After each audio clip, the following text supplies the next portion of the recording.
Warning: this story contains mature content that may not be appropriate for listeners under 13.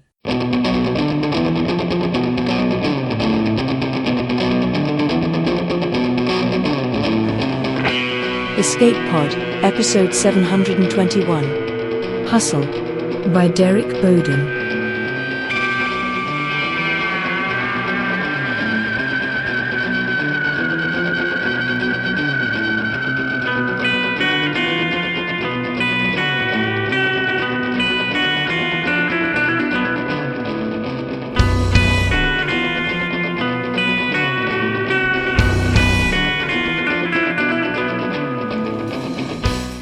Hello and welcome to Escape Pod, your weekly science fiction podcast.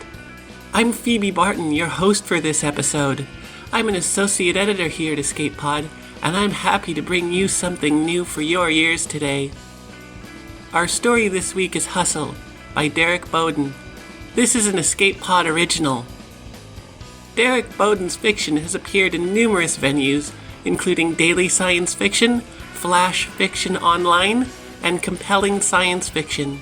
He is a writer, a software developer, an adventurer, and a proud graduate of the Clarion West class of 2019. He currently calls Boston his home, although he's lived in 14 cities spanning 4 continents. He is owned by 2 cats and 1 iron-willed daughter. Find him at derekbowden.com. Mur Lafferty is the co-editor of Escape Pod and the author of Solo, a Star Wars story, the Hugo and Nebula-nominated novel Six Wakes, the Shambling Guide series, and several self-pub novels and novellas, including the award-winning Afterlife series. She is the host of the Hugo-winning podcast Ditch Diggers, and a long-running I Should Be Writing. She is the recipient of the John Campbell Award for Best New Writer, the Manly Wade Wellman Award, the Best Fan Cast Hugo Award, and joined the Podcast Hall of Fame in 2015, its inaugural year. Now, get ready to go hunting for that next gig, because it's story time.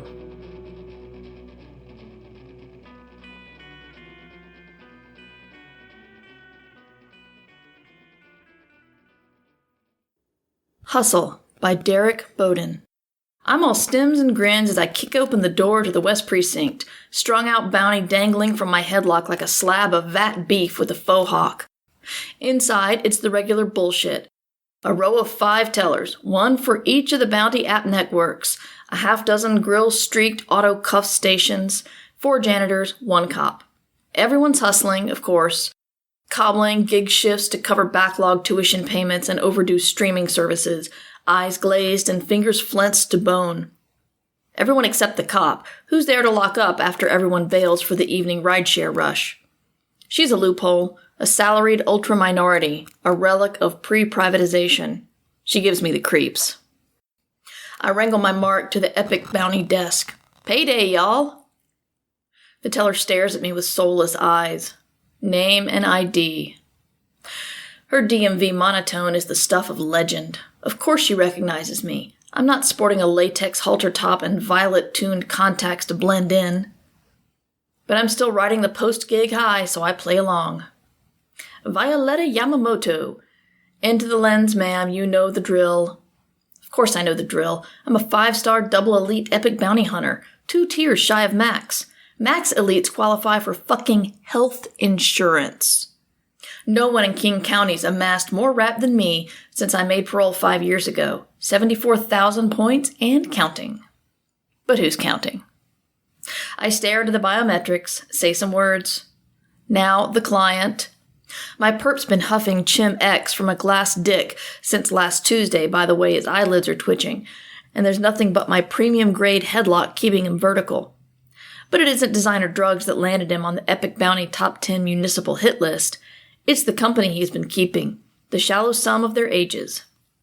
Sick pricks like this are the sweet spot of epic bounty gigs, where the personal gratification, the ethical bounty, I call it, pays out as much as the cash and the rep put together. 1 rung closer to max elite, 1 less pedophile on the street. I jam his face against the biometrics, pry his sagging lids back. Sid White, contract 34 Alpha 12. apprehended with appropriate force in lieu of the Seattle Police Department. The cop glances up from her contacts-delivered social media binge, but only for a second. Next desk over, a retro Chuck Norris poser with a shrub of orange hair sprouting from his denim V-neck and a pair of nunchucks at his waist is whispering gossip to the easy hunter teller. I jack my stim sense in time to catch the gist. Manic Molly, top cross-platform bounty hunter in Washington State, and my biggest professional rival, went rogue after breaching contract. Skipped town, got nabbed at the border with a trunk full of contraband, landed in state pen. Paparazzi live-streamed the whole ordeal this morning while I was out collaring Sid. Chuck Norris here probably sees it as a warning. More money, more problems, yada yada yada. For me, it's a missed opportunity. A perp doesn't earn live coverage until they've racked up 5,000 crime points. Molly's bounty must have been premium. Teller's staring shivs into me. I said, proceed. I select the grungiest of the auto cuff stations, offer Sid's clammy wrists. Metal pinchers zip-tie them together. A conveyor shunts him toward a holding cell. Allow 12 hours for payment, pending contract approval. I open my mouth to thank her, but her attention's already elsewhere, so I slip outside and hail a rideshare on my contacts. It's lunch hour, and 5th and Pine is a business casual stampede. 20 feet up, the drone traffic weaves a frantic ballet, drop-shipping lattes and sex toys from here to the Occidental megatowers. At the corner, an off-the-gig shaman is preaching salary economics to dead air. Her dead eyes track me, darkly. Despite the crowd, I'm nestling into the back seat of my drive in 5 minutes flat, en route to the nearest dive, primed to celebrate my pending rep boost with whatever poor schmuck is gigging for a bartender on a Thursday afternoon. First round will be on me, courtesy of Sid White's premium contract. Max Elite, here I come. The car smells like a log cabin. The driver leans over the divide, oblivious to the downtown gridlock. It's ridiculous they still hire drivers, considering the mandatory autopilot. But it's the cheapest way to keep rideshares from turning into rolling love motels, and besides, we all gotta get paid. That's the nature of the hustle. Nice gat, lady. The driver narrows her coal-tattooed eyelids. Where do you gig? Of course, I don't mind the attention. Why else would I keep my sidearm in plain sight? I goad her with a double dose of nonchalance. Here and there. Aren't you afraid it's gonna, go off in public? She's so damn eager she's chewing her lip raw. Demolish someone's face? It's bio-locked, kid. I blink open my contacts feed, start scrolling through the latest epic bounty boards. No telling when a quick gig might pop up. Serving a bench warrant would cover lunch. Won't even cop without my sweet caress. That and the monthly dues.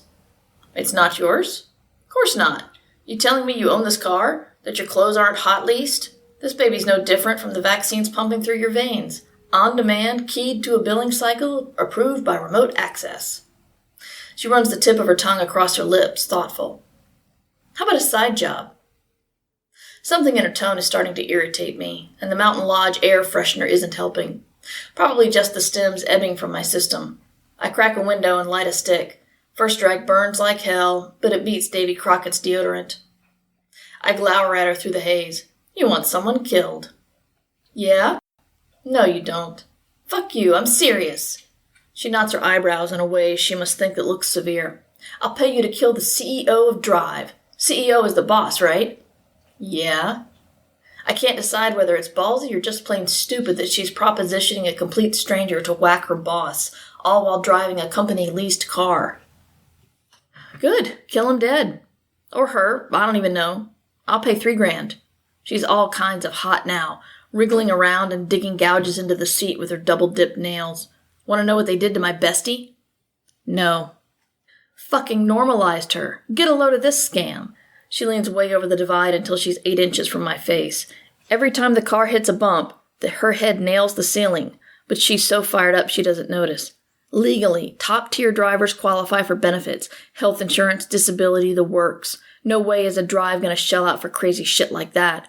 So, when a driver gets too good, too many 5-star reviews, too many rep boosts, she's a liability. So they start planting douchebag clients, nail her with a critical mass of complaints until her rep hits the bounce threshold and fucking poof, license revoked. Normalized.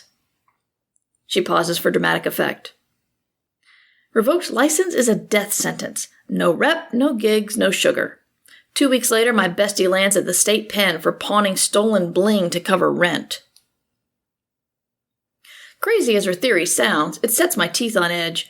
Max Elite hunters qualify for benefits too. Manic Molly was Max Elite, and then, poof. I take another drag and let the smoke leak across the girl's face. You sure she didn't just piss off those clients? Fuck that, she got too good. Her eyelids narrow to slits, conspiratorial. There's ways to game the system, you know. I roll my eyes, because how the hell else would an ex-con like me ever hit double elite? With Epic Bounty, the key is surge gigs. Petty vandalism nets quadruple points in the swank. Indecent exposures in top income zones add up faster than double murders in the skids. I cough smoke. The girl's still talking, but it's dead static in my ears as I stare slack-jawed at my contacts alert. Epic Bounty payout denied. I curl my fingers into a fist, but before I can punch a hole in the car door, another alert pipes in. Contract breached. Innocent apprehension clause. Epic Bounty account temporarily suspended. Please contact support for details. Motherfucker. Right? So anyhow, I don't have the money on me, but I'm good for it. I got this killer hustle in the works. Turn the car around. My fingers are already unclipping my gun, and today was going so well. My rideshare squeals around the corner just as Sid White walks out of the precinct and sucks in his first breath of free air. The car hasn't stopped, and I'm already stepping out from the back seat onto the sidewalk, closing the gap, grabbing a fist of Sid's sweat-soaked designer polo. The surge of conflict-averse foot traffic makes space, avoids eye contact, all but that off-the-gig shaman from before, who breaks her routine to stare. I yank Sid closer, jab a thumb toward the precinct doors. Back inside, jackass. The autocuff must have fed him stabilizers, because he's lucid and upright, and wearing a $1 million sneer. Something in his eyes makes my skin go cold with doubt. So I quick blink a double dose of stim sense to drown out the noise. Every greasy pore on Sid White's face sharpens. Unhand me, he said, street creature. I twist his collar, watch his face ripen. This guy came gift-wrapped. 16 felonies, pockets brimming with roofies, Chim X bleeding from his eyes. No way am I taking the heat for some bullshit clerical error. His gaze trails for a half-second, engaging his contacts, and a pair of drones dips from the overhead flow. Their bulb eyes track my movement. Last chance, Miss Violetta. His eyebrow goes way up. Walk away, or this will end badly for you. In the 7/10 of a second before I pistol-whip Sid White, I wonder how he knows my name, how those drones arrived so quick, how the rideshare rerouted me without the usual rebooking fee, and what the chances are of my perp popping his pasty face out of the precinct at the exact second I rolled up. I wonder if that psycho drive kid was onto something. I wonder if I got too good. Then I remember what this pervert did to land on the bounty boards. Next thing, he's writhing on the ground with a mouthful of blood. Things escalate quickly from there. The drones swoop closer, little paparazzi automatons, camera flashes backlighting the shock in Sid White's eyes. A siren blares from inside the precinct. My contact's feed rattles off a staccato of alerts. Epic Bounty license revoked. Please contact support for details. Firearms contract terms breached. Prerequisite Epic Bounty license not found. Bioenhancement contract terms breached. Prerequisite Epic Bounty license not found. Et fucking cetera. Deep in the trenches of my augmented bodies, proteins acknowledge a wireless command propagated from the offices of their manufacturers. The command says, deactivate biomods. The stim sense metabolizes from my system so fast I collapse to a knee. The pistol's grip goes frigid against my spurious hand. The trigger shunts into its housing. A follow-up alert floods my contacts. New Epic Bounty contract in your immediate vicinity. Distance, 0 feet. Risk, moderate. Happy hunting. Through the glass doors, retro Chuck Norris turns toward the street, blinking rapidly. From the adjacent desks, Hitman, Bounce.Lee, Ninjaz, 3 more hunters follow suit, fingers inching towards hot leased weaponry. And my nostrils flare. Risk, moderate. I retreat around the corner, hop the number 14 autobus to Sub-City. Thanks to Epic Bounty's relentless crowdsourcing and those hunters that spotted me outside the precinct, High-res shots of my conspicuous-as-fuck gunslinger duster and latex halter top are going to be all over the bounty boards in a matter of minutes. I need a disguise. Stat. It's a short ride home, 10 minutes tops, but the bus reeks of cheap cologne and everyone's watching me. Once Epic Bounty puts out a contract, it's only a matter of time before Easy Hunter and the others counter. Everyone's in the hustle, meaning anyone could be a hunter. The sweaty-palmed high schoolers quick blinking their contact-served soft porn AR, the grandma with the mechanical arm fist gripping her knitting needles, the neo-greasers in the back with their sleeves rolled up over bulging biomesh muscles. Anyone. So I bail halfway up the hill and leg out the last quarter mile to the sub-city gates, where 30,000 hard-luck hustlers lived crammed inside shoebox cells under the weight of the Capitol Hill swank. I jog past the elevators, out of order again, and tear down 12 flights of stairs, firing glances over my shoulder the whole way down. Then I'm through the endless conveyor tube plastered with cheap digital landscapes on 2 short loops, meant to trick you into thinking you're still outside, and that the stench is eucalyptus rather than urine, and the life is really just swell. Instead, it induces mild nausea and a pervasive resentment. The landscape panels are peeling at the edges. Underneath, there's a bloodstream of graffiti trying to leak out. I check my 6. Still, no tail. My address is unlisted for now.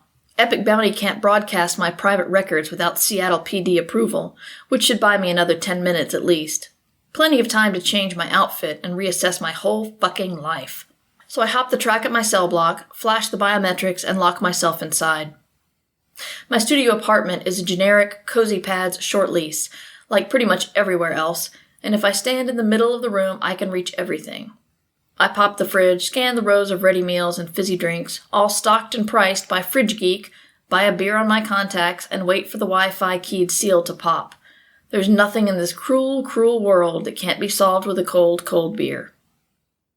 The seal doesn't pop. My contacts flashes. Multiple services have been disabled due to obedience-related contract violations. The beer slides through my slack grip, shatters on the floor.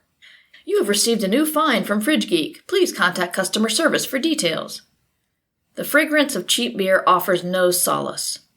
The locks on the fridge engage. Click, click, click. Then the oven, then the closet, with my street-chic hot-leased wardrobe from Closey. The induction range flashes offline. The HVAC shuts off with the terminal wheeze. Sweat stands on my forehead. Subcity's ventilators are supposed to maintain regulation breathable air for 24 hours in the event of an HVAC failure. Hypothetically. The heat stifles, constricts. I realize my mistake 2 seconds before the lights go off. It's called a contract cascade, and I should have seen it coming. In my defense, I've never been on this side of a bounty. Back when I got nabbed, it was all vanilla cops and search warrants and Miranda rights. Things were simpler.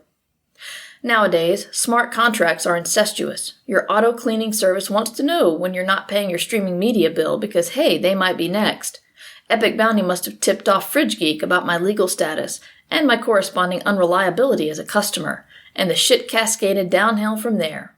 It's only a matter of time before Cozy Pad suspends my rental contract.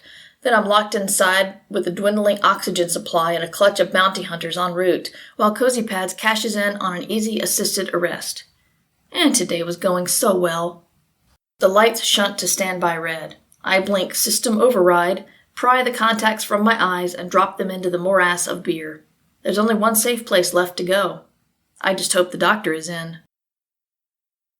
Dr. Samuel Indigo lives in an elevator.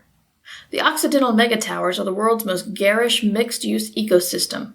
The threesome of golden phalluses stand 90 stories tall and engulf a dozen city blocks south of downtown, housing a farrago of overfunded startups, overpriced condos, and overindulgent retail, all spattered with a projectile vomit of indoor green spaces and art installations. Emblazoned over the brushed metal arches in haughty serifs, "You'll never want to leave, and you'll never have to." Doc took it to heart. He had been off-gig and off-wire, a ghost on the run, for 4 years. His greatest trick was setting up shop in the Megatowers. He's a fly hiding out at the tip of the swatter. I slipped into Phallus Secundus's lobby on a tide of C-level gig consultants and a flood of competing artisanal ferrofumes that had me craving a dose of stim sense to flatten it all out. I'm wearing a wide-brimmed hat that I borrowed from a mannequin to stymie the facial recognition, but it's only a matter of time before a micro-drone flits under the rim and the jig is up. I let the foot traffic carry me to the elevator bay, wait for the crowd to thin out before skulking to the last lift on the right. Then it's tap, tap, wait, tap, wait, tap, tap, tap on the up button. And 20 seconds later the doors slide open 2 feet, then stop. The door sensors are disabled, that much I know, meaning if I mistime entry, I'm bone pulp. I suck in a breath and plunge inside. The doors shut. The elevator careens skyward on magnetic rails. It's a 30-person elevator, which makes it larger than my sub-city apartment. The whole bay is automated and self-repairing, so once Doc cracked the firewall, the lift was all his. With 40 elevators per tower, nobody notices that one never shows. There's just one catch. The elevators are glass-walled to overlook the cavernous central courtyard, so Doc installed wraparound transparent screens that let him enjoy the view while simulating an empty lift for anyone that happens to glance inside. Also, the elevator is always in motion. You look like shit. Doc lies sprawled on a hammock wearing fluorescent boxers and a pair of oversized immersion goggles. His tattoos are sculpted bioweave bas-reliefs, ridges and valleys drawing labyrinthine shadows in the diffuse light. A bank of soft form interfaces lines the adjacent wall. Opposite, an armchair, a human waste composting system that's presently sprouting heirloom tomatoes, a rice cooker, and a meat printer. Nothing is lease-locked. This is life off the gig, and it isn't half as easy as it looks. Doc is one hell of a hacker. If anyone can get me off the bounty boards, it's him. Welcome to the hit list. He pries off his goggles. You brought a tail.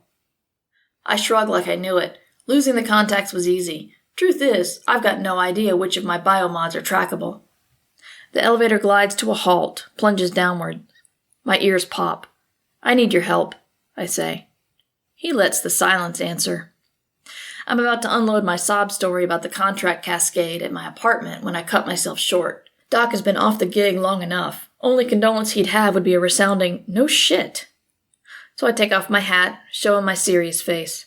I need you to get me off the boards. He laughs. There's gotta be a back door. Too late for that. Your face is public indexed. He's up now, wrist deep in the interfaces, eyes flicking across graphical readouts. Your stem sense is geotagged, even when it's disabled. Rent-a-Fuzz will be crawling the shaft any minute. That's when I noticed the gun on the wall. Off-market. A square hole where the biolock used to be. From where Doc is standing, the gun is an easy reach. I have sudden doubts about the depth of our friendship. It was a legit contract, Doc. Of course it was. Guy had a warrant a mile long. The elevator brakes, heads upward. Pop. It was a surge gig. Would have bumped me a tear. Covered rent easy. I stare out the window at the frenzy of shoppers and cafe denizens below, shrinking rapidly. I think about Sid White, sipping a latte somewhere with his usual company time, trembling mail-order kid that's too young to drive, too scared to say no. But the money's the least of it. The money's the sum of it, V. Look out there and tell me different. I remember trying to land a gig after my turn at State Pen. I remember all the hoops, the groveling, and the parole insurance, and the provisional biomod contracts. I remember the late nights and the cheap stems, gaming the system and building cred, proving them wrong. I remember 74,000 rep points, and counting. I want my life back. The hustle ain't life. It's a long con, and all y'all are marks. Direct-to-consumer is just marketing jizz. Nobody cut out the middlemen. They just replaced them with venture capitalists and exploitive algorithms. His rambling reminds me of the crazy shaman, and all at once, the scene outside the precinct comes flooding back. Someone set me up, Doc. His interface chimes. I clench my hands to stave off the distant howl of stem withdrawal. Sid White knew me. That driver was right. I got too good, had Max Elite all but in the bag. No way Epic Bounty was going to shell out for health insurance. So they've set me up to fail.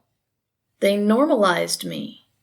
But it still doesn't add up. If Sid was the plant, that would imply he's innocent. I read his Epic Bounty file. I know what he did. I need answers. Help me clear my name. Panic laces my words. I need intel on this guy, on the setup, anything. Also, I bite my lip. A gun would help. Already looked him up. Doc knits his fingers together, rests them on his bald scalp. Files restricted. Now why would that be? Doubt gnaws at me. Are you going to help or not? Another chime. Doc's gaze slides to the display. His eyes widen an increment. No explanation needed. I brought trouble, and in a hot second, Doc is going to inherit it. I slap door open. Time to get my life back. Forget the guy. Doc is holding the gun now. Let me extract your mods, feed them to the grinder. 20 minutes and you're off gig, off wire, untraceable. For good. He hesitates. Then, you can stay here. I try to smile. Fail. Both of us know we don't have 20 minutes to spare. Doc sighs, flips the gun handle out. Always gotta do it your way. Sid White's mansion is deep in the swank.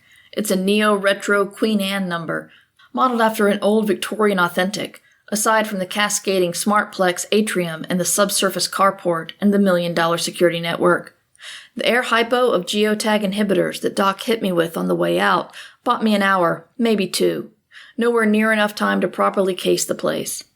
So I settle for a hasty once-over and formulate the plan.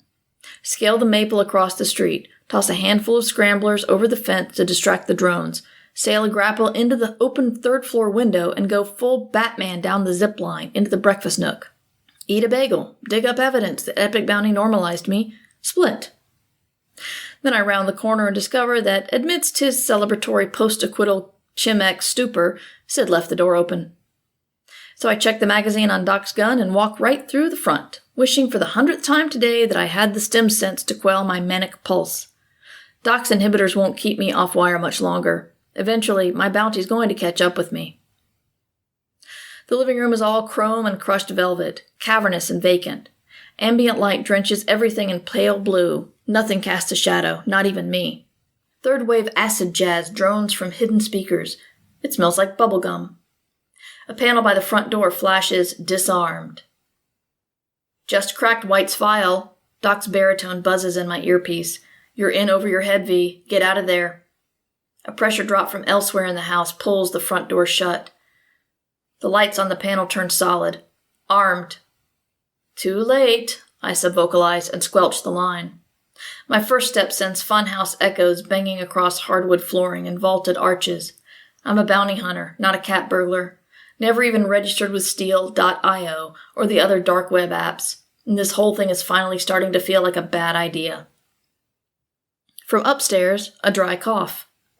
I slip out of my boots, sock shuffle my way to the staircase. At the mezzanine, I find a stack of live docs splayed across a lounge table. Each one has a headshot and accompanying blurb, names like Cherry and Kid Gloves. They're all from the same escort service. They're all in high school or younger. Getting my rep points back feels suddenly irrelevant. Upstairs, faux gas lamps flicker from brass sconces, casting a snarl of shadows across oak bookshelves, nude art, impossibly thin tanks crammed with improbably fat fish. A coffee table sits at the center, carved from the stump of a redwood. Perched on top, a mound of pink pills and a live doc. Displayed on the dock, my Epic Bounty profile pic. The setup is real. I got too good, hustled too hard, hoarded too much rep. Doc buzzes my earpiece. I ignore it, creep closer, scan the doc. My vision blurs a little. This can't be right. Movement flashes in the doorway. I whirl, level my aim on Sid White, standing bow-legged in a floral bathrobe. His eyes are spider webs of burst capillaries.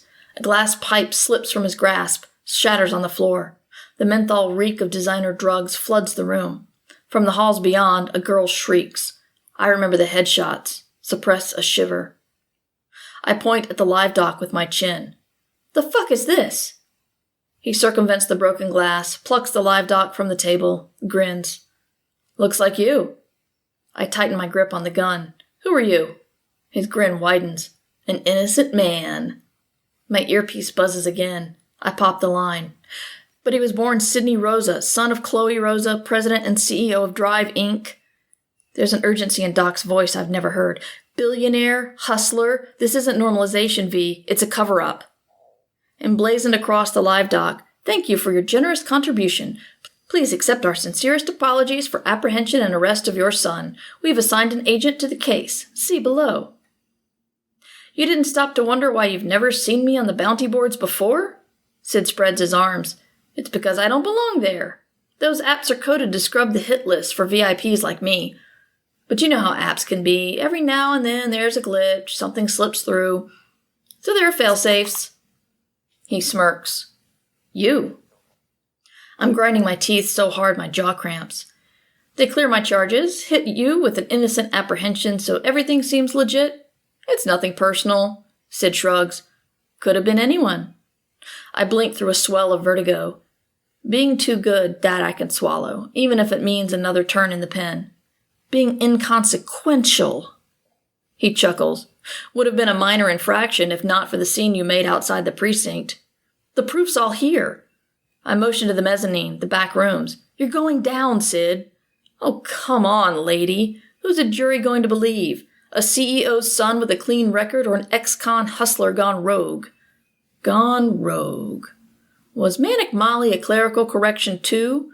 How many others before her? I suggest you leave.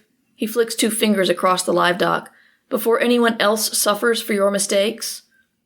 A mugshot of Doc Indigo slides into focus. Oh, hell no. I fire a round straight through the live dock. The image fizzles. Sid's expression turns severe. V. Doc's voice crawls down my ear canal. The security network registered shots fired. Epic Bounty just pegged your location, tripled your contract. A half-dozen guns will be trained on your throat the second you step outside if you don't get out now. I don't move. You can still ghost. I know a lady in the sprawl that'll tweak your face, hack your pheromones, juice you with black market vaccines. The works. There's life out here, V. Of course he's right. There is life off the gig, off the wire. It's scrounging and stealing and scraping by, and it's maybe even rewarding. I could leave all this behind, carve my own rep from the concrete bones of the city. And then Sid White will go back to his bedroom. Thanks, Doc. I don't bother subvocalizing. Got other plans. I cut the line. It might be too late to get my life back, but it isn't too late for those girls. Judging by the twitch of his lip, Sid must have caught my tone. He backpedals a step. I let my gaze flick across the room. There's enough evidence in here to put him away no matter who breastfed him. Sid watches my eyes, forces a laugh. You drag me back to the precinct. I'm not the one getting booked. Nobody's writing a search warrant. Nobody's going to see any of this. It's sound logic, but I've got no designs for bringing this douchebag back to the precinct. There's one record left for me to smash on the Epic Bounty circuit, and it isn't for rep accrued or bounties wrangled. It's for crimes committed. There's always a way to game the system. We're knee-deep in the swank. Up here, vandalism nets surge rates for top % income zones.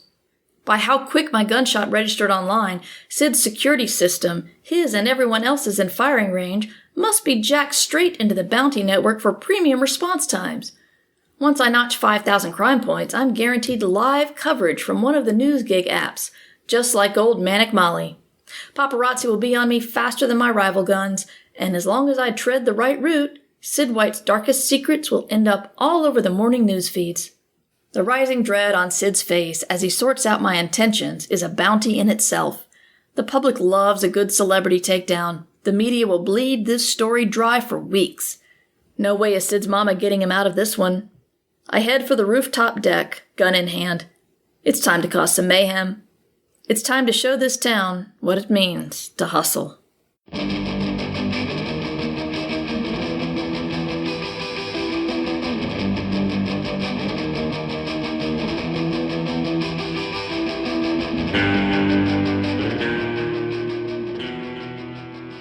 And that's our story. I was privileged to be able to read a draft of this story when I attended Clarion West in 2019, and I was bowled over by the energy and verve of its 21st century cyberpunk Seattle. It's a demonstration of why the same old styles can't cut forever. For me, there's a sharpness here that goes beyond the stereotypical cloudy skies, neon signs, and street samurai. Because this is a story that could never have been written in 1987. The foundations didn't exist. Very few people in 1987 would have taken something as fundamentally ridiculous as the gig economy seriously, right?